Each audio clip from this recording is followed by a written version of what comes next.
The summer heat was unbearable in Washington, D.C., as thousands of tourists crowded around the tomb of the unknown soldier at Arlington National Cemetery. Among them stood Marcus Thompson, a 28-year-old Marine Corps veteran who had served 3 tours in Afghanistan. His weathered hands gripped the metal barrier as he watched the ceremonial changing of the guard with intense focus.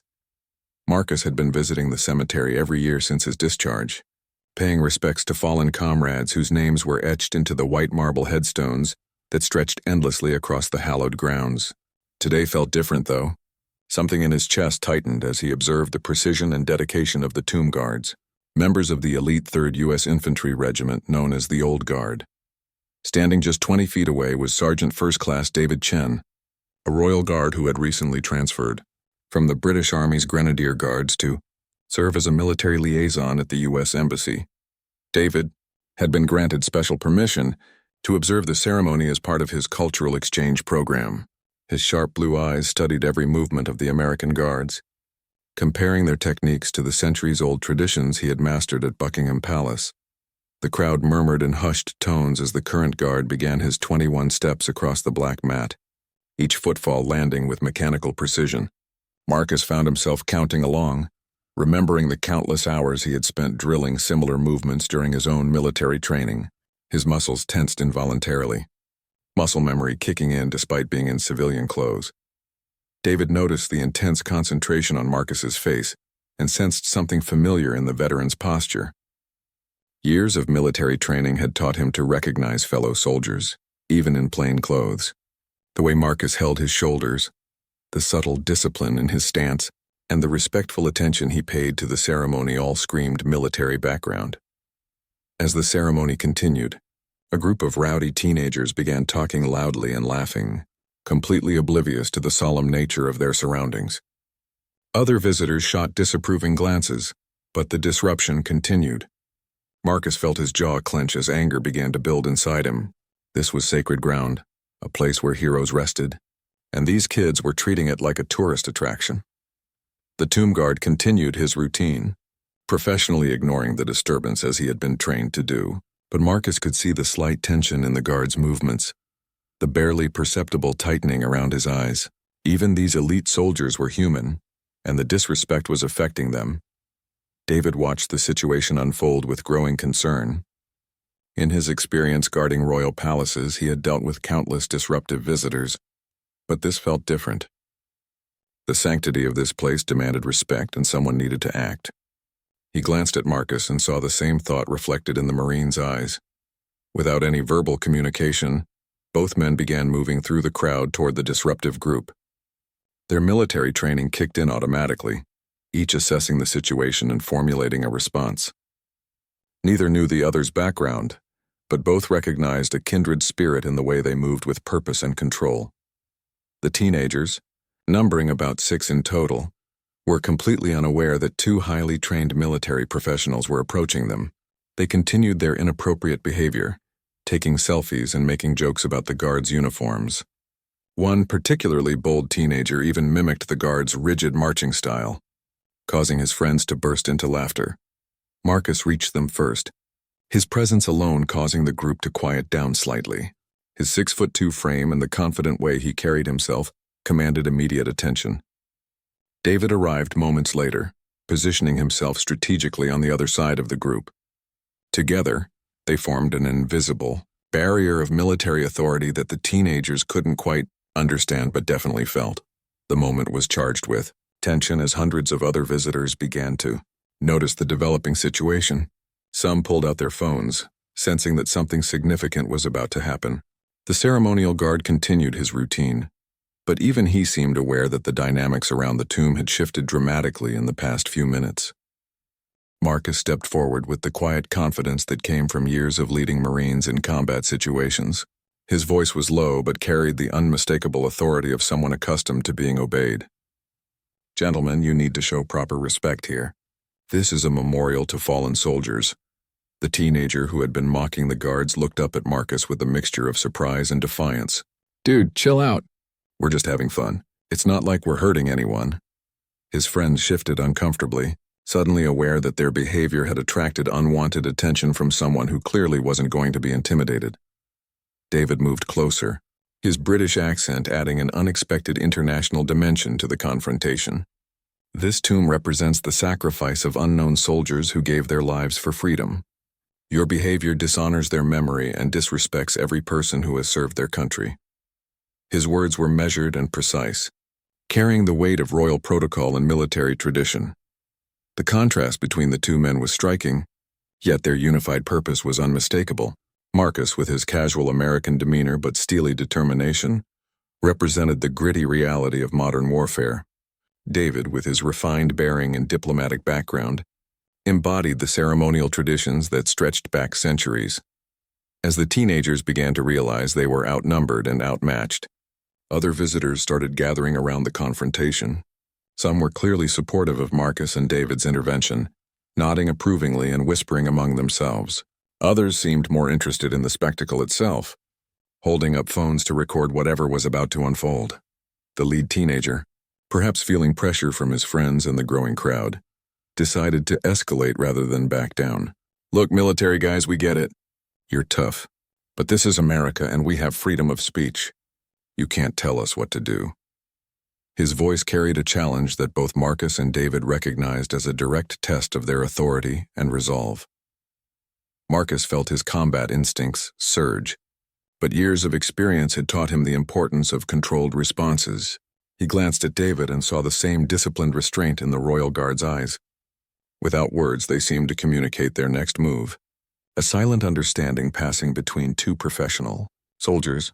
The ceremonial guard at the tomb had noticed the disturbance and was following protocol by continuing his duties while remaining alert to any situation that might require his intervention. His training included procedures for handling disruptions, but the presence of two obvious military personnel managing the situation allowed him to maintain his ceremonial role. David stepped slightly closer to the defiant teenager, his movement so smooth and controlled that it seemed almost choreographed. Freedom of speech is indeed a precious right, earned by the blood of soldiers buried in this very ground. But with rights come responsibilities, and respect for sacred places is one of them. The teenager's friends were now visibly uncomfortable, tugging at his sleeves and whispering urgently for him to back down. They could sense that this confrontation was escalating beyond their comfort zone. The crowd around them had grown larger, and the attention was becoming intense. Marcus recognized the moment of decision approaching. In combat, these moments could determine life or death. Here, they would determine whether respect and dignity would prevail, or whether chaos would disrupt one of America's most sacred ceremonies. His muscles tensed slightly as he prepared for whatever response might be necessary. The air seemed to crackle with tension as dozens of onlookers watched. The silent standoff between military tradition and youthful defiance. Cameras captured every moment, ensuring that whatever happened next would be preserved and potentially shared with millions of people around the world. Neither Marcus nor David had planned for this confrontation, but their military training had prepared them for exactly these kinds of situations where quick thinking, controlled responses, and unwavering principles would be tested. The next few moments would reveal whether their combined presence could restore order without violence, or whether the situation would spiral beyond their control. The moment stretched like a taut wire ready to snap. Marcus could feel the weight of every eye in the crowd focused on their small group. Years of military service had taught him that sometimes the most powerful weapon was silence, and he employed it now with devastating effect. He simply stood there, arms crossed, letting the teenager's words hang in the air like smoke from a battlefield. David recognized the tactic immediately. During his service at Buckingham Palace, he had mastered the art of commanding respect through presence alone. The royal guards were famous for their ability to remain motionless for hours, but their stillness was never weakness. It was controlled power, and he channeled that energy now as he fixed the teenager with an unwavering stare. The defiant teenager began to fidget under their combined gaze. What had started as bravado was quickly crumbling under the intense scrutiny of two men who had clearly faced much more serious challenges than a group of disrespectful kids. His friends had already begun backing away, leaving him increasingly isolated in his defiance. An elderly woman in the crowd stepped forward, her voice trembling with emotion. "My grandson died in Iraq 3 years ago. He was only 19. She looked directly at the teenager. These men are trying to protect his honor and the honor of every soldier who never came home. Please, just show some respect." The words hit like a physical blow. The teenager's face flushed red as the reality of the situation finally penetrated his youthful arrogance. He looked around at the crowd and saw not just strangers with cameras, but people whose lives had been touched by military sacrifice. Mothers who had lost sons, fathers who had lost daughters, and veterans who had lost brothers in arms. Marcus saw the change in the young man's expression and recognized the moment when pride gives way to understanding. It was a transformation he had witnessed countless times in young Marines who suddenly grasped the true weight of their responsibilities. His voice softened slightly but maintained its authority. "Son, this isn't about us being tough guys. It's about honoring people who died so you could have the freedom to speak your mind." David added his own perspective, drawing from his experience with countless visitors to royal ceremonies. "In my country, we have guards who protect our traditions not because they enjoy standing still for hours, but because those traditions connect us to something larger than ourselves. This place serves the same purpose for America." The teenager looked at his friends who were now standing several feet away, clearly hoping to distance themselves from the confrontation. He realized that his moment of rebellion had isolated him not just from the two military men, but from everyone around him. The crowd's sympathy was entirely with Marcus and David, and his continued defiance would only make him look foolish. Behind them, the ceremonial guard continued his 21 steps turn and 21 steps back. His rhythm never wavered, but Marcus could see the subtle signs of alertness in his posture. The guard was ready to intervene if necessary, but was allowing the situation to unfold naturally. The cameras kept rolling as the teenager struggled with his decision. Social media would soon be buzzing with videos of this confrontation, and he was beginning to realize that his behavior was being preserved for posterity. The thought of his parents, teachers, and future employers seeing him disrespect a military memorial was sobering. Marcus sensed the shift in the crowd's energy. What had started as a confrontation was transforming into something more powerful, a teaching moment. He decided to extend an olive branch while maintaining his position of strength. "Look, we've all been young and made mistakes. The question is what you choose to do now." David nodded in agreement, his diplomatic training helping him find the right words. Honor isn't about never falling down. It's about getting back up and doing the right thing when it matters most. The teenager's friends began moving closer again, no longer ashamed to be associated with him, now that the military men were offering him a path to redemption rather than just punishment. The crowd sensed the change too, leaning in to see how this remarkable encounter would resolve itself. At that moment, the ceremonial guard completed another circuit and paused in his routine. Turning to face the crowd, it was a subtle acknowledgement of the situation. A silent thanks to Marcus and David for maintaining the dignity of the ceremony. The gesture wasn't lost on anyone present, including the teenager who was beginning to understand the true significance of what was happening around him. The teenager took a deep breath and looked directly at Marcus, then at David. For the first time since the confrontation began, his voice carried genuine humility. "I'm sorry. You're right. I wasn't thinking about what this place really means." He turned toward the tomb and lowered his voice to a whisper. "I'm sorry to whoever is buried there too." The transformation was immediate and profound. The crowd that had been tense with anticipation suddenly relaxed, many people nodding approvingly at the young man's change of heart. Several veterans in the crowd exchanged knowing looks, remembering their own moments of growth and understanding. Marcus extended his hand to the teenager. "That takes courage, son. What's your name?" The handshake that followed was firm and respectful, a bridge between generations and perspectives. "I'm Marcus, Marine Corps. Served in Afghanistan." David followed suit, his British formality adding gravitas to the moment. David Chen, formerly of Her Majesty's Grenadier Guards, now serving as a military liaison. "It's an honor to meet you both." The teenager shook his hand as well, still processing the fact that he had just been confronted by representatives of two of the world's most elite military traditions. "I'm Jake," the teenager replied, his voice still shaky from the emotional weight of the moment. "I really didn't mean any disrespect. I guess I just wasn't thinking about what this place really represents." An unexpected moment of connection began to form between the three men. Marcus saw something of his younger self in Jake's impulsiveness, remembering his own pre-military days when he hadn't fully understood the weight of service and sacrifice. David recognized the universal nature of youth learning respect for tradition and authority. The elderly woman who had spoken about her grandson approached the group, tears in her eyes but smiling. "Thank you," she said to Marcus and David, "and thank you too, young man, for listening." She looked at Jake with the kind of forgiveness that only comes from those who have experienced real loss. "My grandson would have liked you. He was about your age when he enlisted." Jake's eyes welled up as the full impact of his behavior hit him. "Ma'am, I'm so sorry about your grandson. I promise I'll never act like that again in a place like this." The sincerity in his voice was unmistakable, and it touched everyone within earshot. What happened next surprised everyone, including Marcus and David. Jake turned toward his friends and called them over. "Guys, come here. I want you to meet these men and hear what they have to say." His friends approached cautiously, but their body language showed genuine curiosity rather than continued defiance. Marcus found himself in an unexpected teaching role, something that reminded him of training young Marines. Military service isn't just about fighting wars. It's about protecting something bigger than yourself. This tomb represents every soldier whose family never got to say goodbye properly. David added his perspective on ceremonial duties and tradition. "When I stood guard at Buckingham Palace, tourists would sometimes try to make us laugh or break our concentration. But we weren't just standing there for show. We were protecting centuries of tradition and representing everyone who had served before us."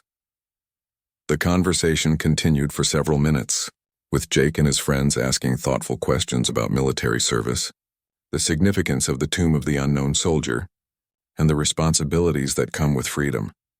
Other visitors began gathering around, creating an impromptu educational session right there on the ceremonial grounds. The ceremonial guard, still maintaining his duties, seemed to approve of the direction the situation had taken. His posture remained formal, but there was a subtle relaxation in his movements that suggested satisfaction with how the disruption had been resolved. Marcus and David exchanged glances, both recognizing that something special was happening. Their individual military backgrounds had combined to create a powerful teaching moment that was affecting not just Jake and his friends, but dozens of other visitors who were witnessing the conversation. A park ranger who had been monitoring the situation from a distance approached the group. Instead of dispersing them, he thanked Marcus and David for their intervention and asked if they would be willing to participate in an impromptu educational talk for the gathered crowd. The request surprised both men, but they agreed, recognizing an opportunity to honor the memory of fallen soldiers in a meaningful way. The impromptu gathering grew as word spread through the crowd that two veterans from different countries were sharing their experiences. Families with children, elderly couples, and other veterans naturally gravitated toward the discussion, forming a respectful circle around Marcus and David. The park ranger, whose name tag read Sarah Martinez, had served 2 tours in Iraq herself before joining the National Park Service. She recognized the value of what was happening and decided to facilitate rather than control it. "Folks, we have a unique opportunity here to learn from 2 military professionals who represent different traditions, but share the same values." Marcus began by sharing his perspective on what the tomb of the unknown soldier meant to American service members.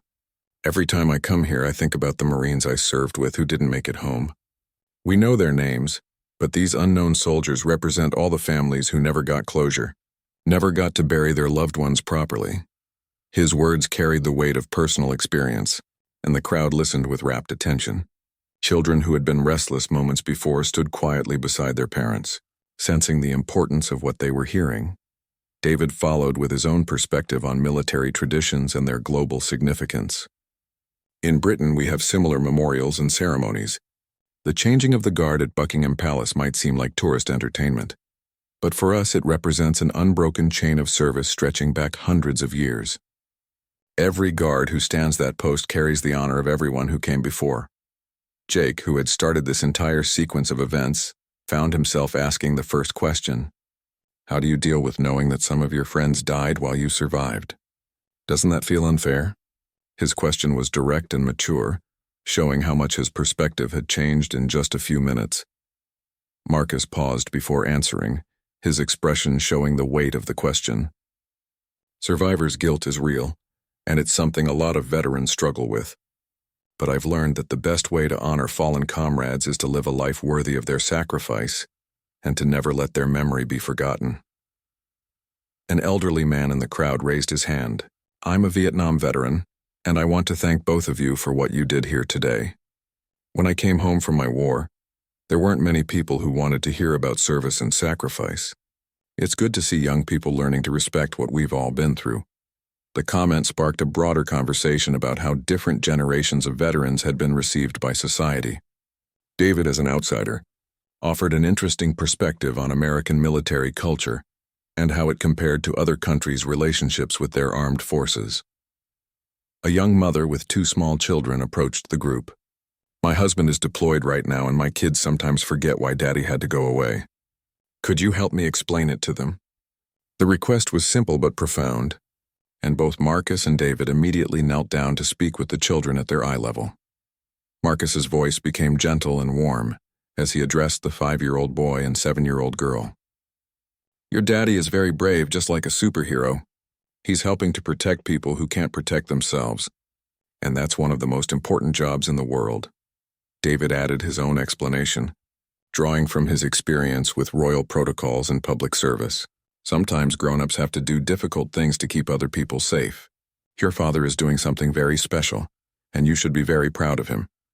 The children nodded solemnly, clearly processing this new understanding of their father's absence. Other parents in the crowd were taking mental notes, recognizing valuable ways to discuss military service with their own children. As the conversation continued, something remarkable began to happen. The diverse group of strangers was bonding over shared values of respect, service, and sacrifice. Democrats and Republicans, young and old, civilians and veterans, all found common ground in honoring those who had served. The ceremonial guard completed another circuit and paused again, this time making brief eye contact with Marcus and David. It was a moment of mutual recognition between warriors, a silent acknowledgement of brotherhood that transcended rank, nationality, and circumstance. Jake's transformation was perhaps the most dramatic. The teenager who had been mocking military traditions an hour earlier was now asking detailed questions about service requirements and expressing genuine interest in learning more about military history. His friends, initially reluctant participants, were equally engaged in the discussion. Sarah Martinez, the park ranger, recognized that this spontaneous educational moment was achieving more than any planned program could have accomplished. The authenticity of the interaction, sparked by a real conflict and resolved through respect and understanding, was creating lasting impressions on everyone present. As the afternoon sun began to cast longer shadows across Arlington National Cemetery, the crowd around Marcus and David had grown to nearly 100 people. What had started as a confrontation had evolved into something unprecedented, an international dialogue about service, sacrifice, and respect taking place at one of America's most sacred sites. A local news crew, alerted by social media posts from attendees, arrived and began setting up equipment. The reporter, recognizing the significance of the moment, approached Sarah Martinez for permission to film. After consulting with Marcus and David, who agreed to continue their discussion, the cameras began rolling. This is remarkable, the reporter whispered to her cameraman. I've covered military stories for 15 years and I've never seen anything like this spontaneous gathering. Marcus noticed the cameras but didn't let them change his approach. His military training had taught him to focus on the mission, and right now his mission was education and honor. One thing people don't always understand about military service is that it creates bonds that transcend everything else. David and I met today, but we're already brothers because we share the same commitment to something bigger than ourselves. David nodded in agreement, adding his perspective on international military cooperation. During my service, I worked alongside American forces, Australian special operations, Canadian peacekeepers, and soldiers from dozens of other nations. Despite our different uniforms and flags, we all shared the same core values. Jake, who had become an unofficial spokesperson for his generation, asked another thoughtful question. Do you think young people today have lost touch with these values? Sometimes it feels like everything is just about social media and personal success. The question sparked a deeper conversation about generational differences, and the challenges facing modern youth. Several older veterans in the crowd shared their perspectives, while younger attendees, inspired by Jake's transformation, began opening up about their own struggles with purpose and meaning. Marcus addressed the generational divide directly. Every generation faces different challenges, but the fundamental human need to be part of something meaningful never changes.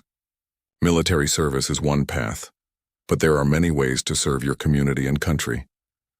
A college student in the crowd raised her hand. I've been thinking about joining the military, but my parents are worried about the risks. How do you balance personal safety with the call to serve? David's response drew from both his military experience and his diplomatic training. Risk is part of life, whether you're crossing the street or serving your country. The question isn't whether there's risk, but whether the purpose is worth it. For those called to serve, protecting others is worth the personal sacrifice. The elderly woman who had spoken about her grandson earlier approached Marcus and David again. I want to invite you both to visit my grandson's grave before you leave today. I think he would have liked to meet you. Her invitation was both heartbreaking and beautiful, representing the very personal connections that military service creates. Both men immediately agreed, and the crowd began to disperse naturally as people realized the formal discussion was ending. However, many lingered, exchanging contact information and continuing smaller conversations that had been sparked by the larger dialogue. Jake and his friends approached Marcus and David one final time. We want to come back here next week and learn more about the ceremony. Would it be okay if we asked the guards questions afterward? Sarah Martinez overheard and smiled. Actually, we have educational programs specifically designed for young people. I'd be happy to arrange something special for your group. She handed Jake her business card and looked at Marcus and David. Would you two be willing to participate in future programs? What happened here today was extraordinary. The news crew finished their filming and approached for individual interviews. Both Marcus and David agreed, recognizing an opportunity to share their message with a broader audience. Their interviews would later be broadcast across the region, inspiring additional conversations about military service and respect for veterans. As the crowd continued to thin, Marcus and David found themselves standing alone together for the first time since their initial confrontation with the teenagers. They looked at each other and began to laugh, realizing how dramatically the day had exceeded their expectations. When I woke up this morning, I never imagined I'd be giving impromptu speeches with a royal guard, Marcus said, extending his hand for another shake. David grasped it firmly. Nor did I expect to find such a kindred spirit in an American Marine. Perhaps this was meant to happen. Their handshake lingered as both men recognized that they had experienced something special together. The ceremonial guard, still maintaining his duties, offered them a subtle nod of acknowledgement as he passed, a gesture that both men treasured as validation from one of America's most elite units. 6 months later, Marcus received an unexpected phone call from David, who was calling from London. Marcus, my friend, I have extraordinary news. The royal family has heard about our encounter at Arlington, and they've invited you to participate in a special ceremony at Buckingham Palace, honoring international military cooperation. The invitation was unprecedented.